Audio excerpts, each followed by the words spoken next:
Twelfth class physics के अंदर chapter number 7 अपना चल रहा था। 6 टॉपिक कंप्लीट कर चुके थे। Topic number 7 cyclotron. आज जो टॉपिक है वो क्या है? साइक्लोट्रॉन। तो अपन क्या करेंगे, साइक्लोट्रॉन में देखेंगे कि परिभाषा क्या होती है, ये इसका आविष्कार किसने किया, ये किस सिद्धांत पर कार्य करता है, इसकी संरचना क्या है, क्रियाविधि क्या है, और जो भी आवेशित कण है उसकी त्रिज्या, रेखीय आवृत्ति, कोणीय आवृत्ति, आवर्तकाल, इनके इक्वेशन को प्राप्त करेंगे। और लास्ट में इस साइक्लोट्रॉन की क्या क्या सीमाएं हैं और क्या क्या इसके उपयोग है, ये अपन कंप्लीट इस टॉपिक में पढ़ेंगे। तो सबसे पहले इसकी परिभाषा, इस साइक्लोट्रॉन किसे कहते हैं? साइक्लोट्रॉन एक ऐसी युक्ति होती है जो कि धनावेशित कण जैसे प्रोटॉन, न्यूट्रॉन, अल्फा, जैसे प्रोटॉन, न्यूट्रॉन तथा अल्फा कण को उच्च ऊर्जा से, प्रोटॉन, न्यूट्रॉन तथा अल्फा कण को उच्च ऊर्जा प्रदान करके उसे उच्च वेग से त्वरित करता है। साइक्लोट्रॉन एक ऐसी युक्ति है जो कि धनावेशित कणों, प्रोटॉन, न्यूट्रॉन तथा अल्फा कण को उच्च ऊर्जा प्रदान करके उन्हें उच्च वेग से त्वरित करता है। साइक्लोट्रॉन का आविष्कार 1934 में लॉरेंज तथा लिविंगस्टोन, लॉरेंज तथा लिविंगस्टोन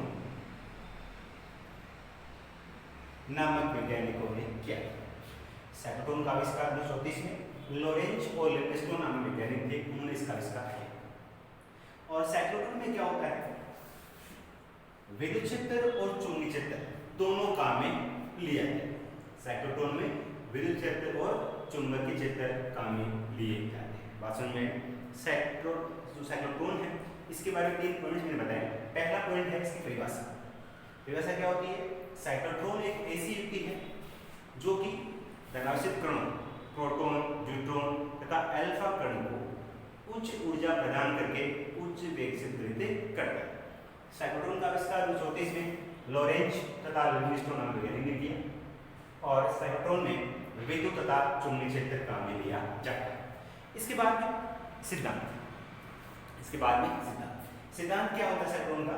साइक्लोट्रॉन एक ऐसी विद्युतचुंबकीय युक्ति है जो कि धनावेशित कणों, प्रोटॉन, न्यूट्रॉन तथा अल्फा कण को उच्च ऊर्जा प्रदान करके उन्हें उच्च वेग से त्वरित करता है। इसमें होता क्या है, जो धनावेशित कण है उस धनावेशित कण को चुंबकीय क्षेत्र के द्वारा वृत्ताकार पथ पर, चुंबकीय क्षेत्र के द्वारा वृत्ताकार पथ पर गति करवाकर बार बार विद्युत क्षेत्र से गुजारते हैं, जिससे क्या होता है, उसकी ऊर्जा में वृद्धि होती है। साइक्लोट्रॉन में जो धनावेशित कण है उस धनावेशित कण को चुंबकीय क्षेत्र के द्वारा वृत्ताकार पथ पर गति करवाकर बार बार विद्युत क्षेत्र में से गुजारते हैं, जिससे उसकी ऊर्जा में लगातार वृद्धि होती है। इसी सिद्धांत में साइक्लोट्रॉन कार्य करता है। वास्तव में साइक्लोट्रॉन का सिद्धांत क्या होता है? सिद्धांत में मैंने बताया कि साइक्लोट्रॉन एक ऐसी विद्युतचुंबकीय युक्ति है जिसमें धनावेशित कणों को उच्च ऊर्जा प्रदान करके उन्हें उच्च वेग प्रदान करता है। इसमें होता क्या है, जो धनावेशित कण है उस धनावेशित कण को चुंबकीय क्षेत्र के द्वारा बार बार वृत्ताकार पथ पर साइक्लोट्रॉन में धनावेशित कण को चुंबकीय क्षेत्र के द्वारा वृत्ताकार पथ पे गति करवाकर बार बार विद्युत क्षेत्र में से गुजारते हैं, जिससे उसकी ऊर्जा में लगातार वृद्धि होती है। इसी सिद्धांत में साइक्लोट्रॉन कार्य करता है। नेक्स्ट आता है साइक्लोट्रॉन की संरचना। जो साइक्लोट्रॉन है उसकी संरचना क्या होती है, किस प्रकार का वो बना होता है, बनावट क्या है? संरचना। तो साइक्लोट्रॉन में अंग्रेजी के वर्णमाला के अक्षर डी की मात्रा, अंग्रेजी के वर्णमाला के अक्षर डी की भांति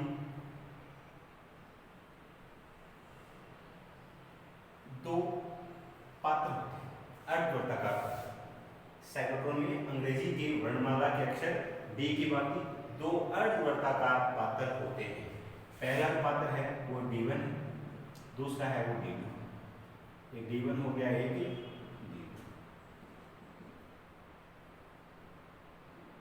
बात समझे? साइक्लोट्रॉन की संरचना की बात करते हैं तो इसकी संरचना में क्या होता है?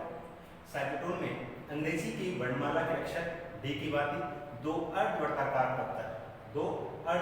पात्र D1 और D2 होते हैं।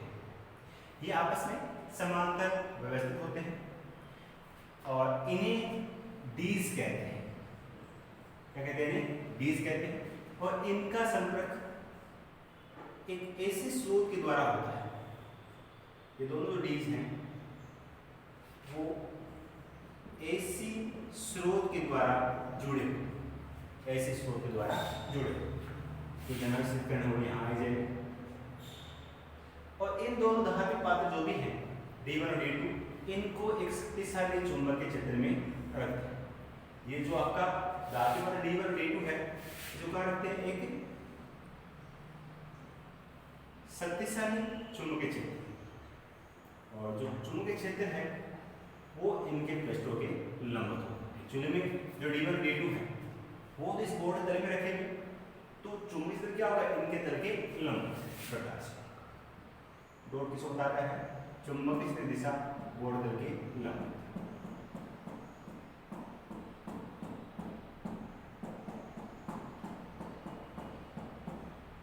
तो ये जो डॉट लगाए हैं किसको बता रहा है? चुंबकीय क्षेत्र दिशा बोर्ड तल के लंबवत। और यहाँ पर ये निर्गम झिरी होती है, इसके द्वारा जो भी आवेशित कण है वो बाहर निकलता है। इस निर्गम झिरी के द्वारा आवेशित कण बाहर। तो ये इसकी बनावट होगी किसकी? साइक्लोट्रॉन की। तो साइक्लोट्रॉन में क्या होता है? अंग्रेजी की वर्णमाला के अक्षर डी की भांति दो अर्धवर्ताकार पात्र D1 और D2 होते हैं जो कि आपस में समांतर रखे होते हैं। इन्हें डीज कहते हैं। और इन दोनों धातु पात्रों का संबंध ऐसे स्रोत से होता है और इन दोनों पात्रों को एक शक्तिशाली चुंबकीय क्षेत्र में रखते हैं। अर्थात ये चुंबकीय क्षेत्र इनके पात्रों को क्या होता है? लंबवत होता है और यहाँ से ये निर्गम झिरी होती है। ठीक है, ये तो क्या होगी इसकी सेक्शन। अब हम बात करते हैं कार्यविधि। साइक्लोट्रॉन है, इसकी कार्यविधि।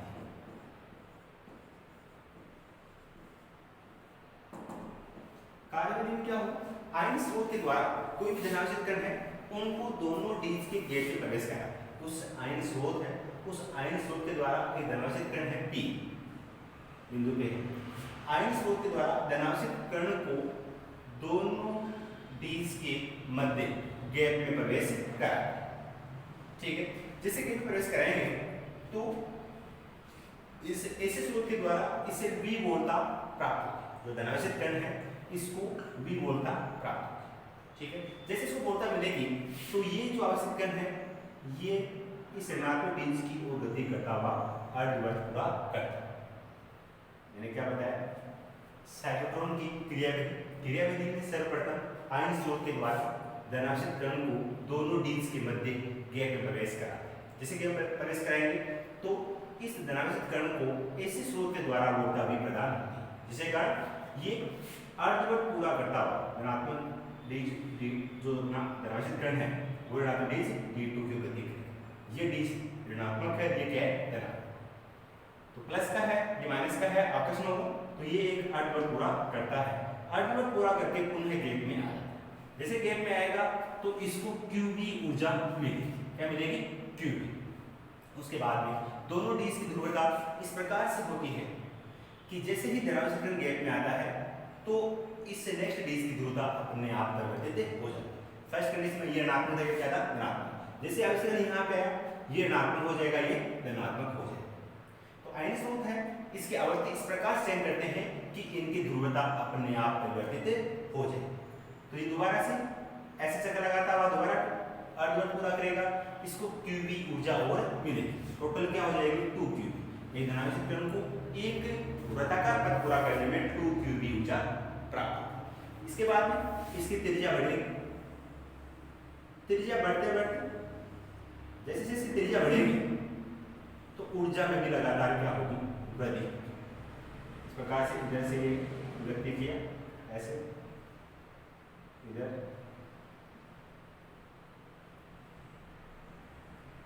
ऊर्जा में भी धनावेशित कण की त्रिज्या में वृद्धि होती है तो उसकी ऊर्जा में लगातार वृद्धि होती है और अंत में वह सर्पिलाकार पथ पे गति करता हुआ इस झिरी के केंद्र पर आ जाता है। तो यहाँ जो कण आता है वो क्या होता है, आवश्यक कण जो है वो बाहर आ जाएगा। इस कण की ऊर्जा का मान बहुत अधिक होता है। दोबारा सुन लीजिए आप, साइक्लोट्रॉन की कार्यविधि इसमें क्या करेंगे, किसी भी आयन स्रोत के द्वारा धनावेशित कण को दोनों डीज के मध्य गैप में प्रवेश कराते हैं और जैसे इस धनावेशित कण को गैप प्रवेश कराएंगे इस ऐसे स्रोत के द्वारा इसे विभोरता प्राप्त होगी। इस विभोरता के कारण ये धनावेशित कण ऋणात्मक डीज की गति करता हुआ अर्धवर्त पूरा करता है। जैसे यह गैप में आता है तो दोनों डीज की ध्रुवता इस प्रकार से होती है, दोनों डीज यहाँ जो डीज काम में ले रहे हैं इसमें यहाँ ऐसे स्रोत की आवर्ती इस प्रकार से होती है कि दोनों डीज की ध्रुवता अपने आप परिवर्तित हो जाती है। इधर आया ऋणात्मक हुआ धनात्मक हुआ, जैसे यहाँ पे आएगा तो D1 ऋणात्मक ये धनात्मक हो जाएगा, तो आवश्यक ऋणात्मक है इसकी गति करता हुआ अर्धवर्त पूरा करेगा। इस प्रकार से इसकी त्रिज्या में लगातार वृद्धि होती है, त्रिज्या में लगातार वृद्धि होगी तो उसकी ऊर्जा में लगातार वृद्धि होगी। अंत में जो कण है वो सर्पिलाकार पथ पे गति करता हुआ इसकी बिंदु पर पहुंच जाता है। यहाँ जो कण आता है इसकी ऊर्जा बहुत ही अधिक, जब ऊर्जा बहुत ज्यादा होगी तो उसका वेग बढ़ जाएगा। इस प्रकार से ये एक साइक्लोट्रॉन था, उसकी क्या हो गई क्रिया। तो आपने देखा साइक्लोट्रॉन की संरचना, उससे पहले साइक्लोट्रॉन किसे कहते हैं, परिभाषा, आविष्कार किसने किया, कौन कौन क्षेत्र इसमें काम में आते हैं और उसके बाद में सिद्धांत, संरचना, क्रिया, उसके बाद में गणितीय विवेचना। इसके लिए कुछ गणितीय विवेचना है, गणितीय वर्णन करेंगे पर विवेचना। सबसे पहली बात तो ये है कि जो धनावेशित कण वृत्ताकार पथ पे गति कर रहा है और वृत्ताकार पथ पे गति कराने के लिए अभिकेंद्रीय बल की आवश्यकता होती है। वो अभिकेंद्रीय बल कहाँ से मिला, चुंबकीय बल से। वही बात, वृत्ताकार पथ पे गति कराने के लिए अभिकेंद्रीय बल की आवश्यकता होगी और अभिकेंद्रीय बल कहाँ से मिलेगा, चुंबकीय बल से। इसका मतलब जब अभिकेंद्रीय बल चुंबकीय बल के बराबर हो तो कण वृत्ताकार पथ पे गति करेगा। v²r = qb। इस v से v कैंसिल हो जाएगा, r = mv/qb। ये इक्वेशन नंबर क्या होगा, ठीक है बात। जो कण वृत्ताकार पथ पे गति कर रहा था उसकी त्रिज्या होगी r = mv/qb। अब धनावेशित कण को वृत्ताकार पथ पे एक चक्कर पूरा करने में लगा समय आवर्तकाल कहलाता है। आवर्तकाल क्या हो जाएगा, आवर्तकाल t = एक वृत्ताकार पथ को पूरा करने में दूरी 2πr/v, तो t = 2π/v। r का मान क्या है, mv/qb। v से v कैंसिल, क्या होगा, t = 2πm/qb। किसका मान आ गया, आवर्तकाल। तो एक साइक्लोट्रॉन के लिए त्रिज्या का मान, साइक्लोट्रॉन में जो आवश्यक कण वृत्ताकार पथ पे गति कर रहा था उसकी त्रिज्या आ गई, आवर्तकाल आ गया। नेक्स्ट आता है रेखीय आवर्ती। रेखीय आवर्ती ν = 1/T।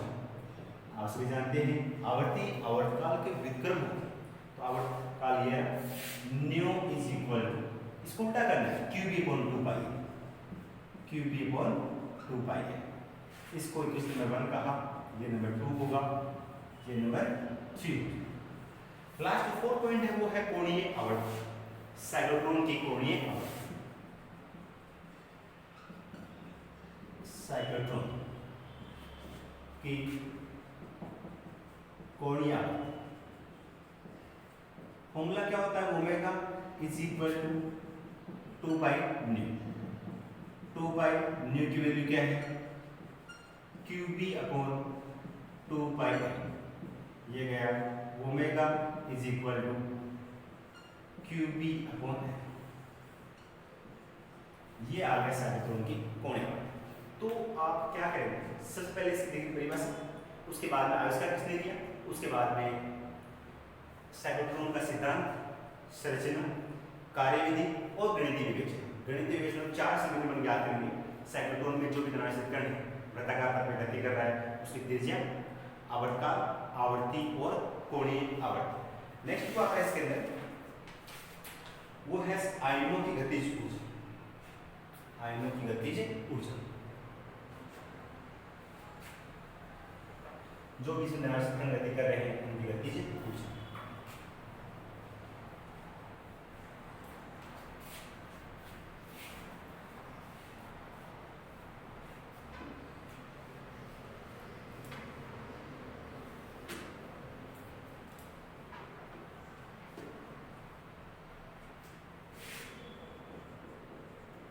आयनों की गतिज ऊर्जा,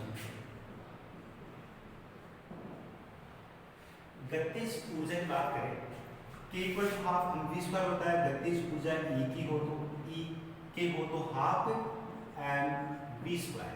अब इसे v का मान रखना है, v का मान कहाँ से आएगा, समीकरण 1 से v इक्वल क्या हो जाएगा, q b r upon m, q b r upon m, इसका मान आएगा v का मान। इस v का मान यहाँ रखेंगे, E के is equal half M, R का मान यहाँ रखें, v का मान, तो क्या हो जाएगा, स्क्वायर करना है, q square b square r square upon m square, ये गया। E के is equal q square b square r square upon 2m। तो ये बात हो चुकी किसकी, साइक्लोट्रॉन में जो आवश्यक कण है, आयन है, उनकी गतिज ऊर्जा E के equal to q square b square r square upon 2m। Next इसमें आता है साइक्लोट्रॉन के अंदर साइक्लोट्रॉन की सीमा बल या सीमाएं, सीमा बल साइक्लोट्रॉन है, उसी को सीमाएं भी हैं, लिमिटेशंस भी हैं। वो क्या लिमिटेशंस है, साइक्लोट्रॉन साइकिल से केवल जो बाहरी धनावेशित कण हैं उन्हीं को ही त्वरित किया जा सकता है, हल्के आवेशित कणों को त्वरित नहीं कर सकते। तो पहले लिमिट क्या है, साइक्लोट्रॉन के द्वारा बाहरी धनावेशित कणों को ही त्वरित कर सकते हैं, जो बाहरी होते हैं उन्हीं को ही त्वरित कर सकते हैं। पहला लिमिट तो ये हो गया। दूसरा, ये केवल धनावेशित कणों को ही त्वरित करने के काम में आता है, इलेक्ट्रॉन है, धनावेशित कण है, उसको त्वरित करने के लिए काम में नहीं आता। तो साइक्लोट्रॉन केवल धनावेशित कणों को त्वरित करने के ही काम में आता है, ऋणावेशित कणों को त्वरित करने के काम में नहीं आता। ऋणावेशित कणों में इलेक्ट्रॉन आता है और उस इलेक्ट्रॉन को त्वरित करने के लिए बीटाट्रॉन का उपयोग किया जाता है। एक युक्ति है, इसका नाम क्या, बीटाट्रॉन। तो साइक्लोट्रॉन है, वो बाहरी धनावेशित कणों को त्वरित करने का काम आता है, इलेक्ट्रॉन को त्वरित करने के लिए बीटाट्रॉन काम में लिया जाता है। और लास्ट जो अनावेशित कण है, न्यूट्रॉन, उनको इसके द्वारा त्वरित नहीं किया जा सकता। तीसरा जो पॉइंट था, ये सेकंड हो गया। फर्स्ट तो क्या आता है, पहली सीमा है वो तो है साइक्लोट्रॉन बाहरी धनावेशित कणों को त्वरित करने के काम में आता है। सेकंड, इलेक्ट्रॉन को त्वरित कराने के लिए बीटाट्रॉन का काम में लिया जाता है। तीसरा, अनावेशित कण है न्यूट्रॉन, अनावेशित कण न्यूट्रॉन को इसके द्वारा आवेशित नहीं कर सकता, इसके द्वारा त्वरित नहीं कर सकता। तो बाहरी कण इलेक्ट्रॉन और न्यूट्रॉन, ये इसकी क्या होगी, सीमा बंद होगी, सीमा। लास्ट इसमें है उपयोग। उपयोग, साइक्लोट्रॉन का उपयोग कहाँ कहाँ होता है। एक तो नाभिक की संरचना ज्ञात है, जो नाभिक है उसकी संरचना ज्ञात करने के लिए साइक्लोट्रॉन काम, ठीक है बात, तो नाभिक की संरचना ज्ञात करने में। दूसरा, नए पदार्थों को संश्लेषित करने में, नए पदार्थों को बनाने में। पहला, नाभिक की संरचना ज्ञात करने में। दूसरा, नए पदार्थों को संश्लेषित करने में। और तीसरा, रेडियोएक्टिव पदार्थों को उत्पन्न करने के लिए और रेडियोएक्टिव पदार्थों का उपयोग रोगों के उपचार में होता है। तो तीन तो इसकी सीमाएं होगी, तीन इसके उपयोग हो गए। तीन जो सीमाएं थी, पहली सीमा क्या बताया मैंने, साइक्लोट्रॉन है वो बाहरी धनावेशित कणों को ही त्वरित करने के लिए काम है, पहला। दूसरा, इलेक्ट्रॉन को त्वरित कराने के लिए बीटाट्रॉन काम में आता है। न्यूट्रॉन को इसके द्वारा त्वरित नहीं किया जा सकता, इसके द्वारा, साइक्लोट्रॉन के द्वारा न्यूट्रॉन को त्वरित नहीं किया जा सकता। उपयोग की बात करें, पहला उपयोग क्या बताया, नाभिक की संरचना ज्ञात करने में।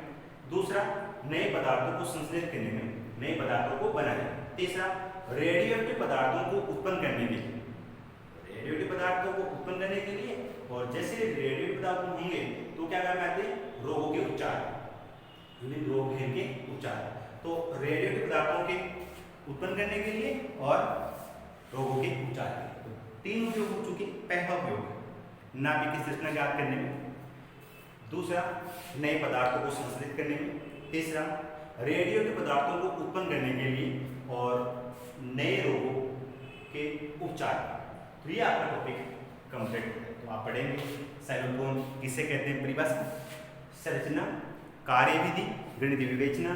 गणितीय विवेचना में क्या करेंगे, त्रिज्या, आवर्ती, आवर्तकाल, कोणीय आवृत्ति ज्ञात करेंगे। लास्ट में गतिज ऊर्जा फॉर्मूला भी ज्ञात करेंगे। और 2 बातें हैं, एक तो सीमा बंध और इसका उपयोग।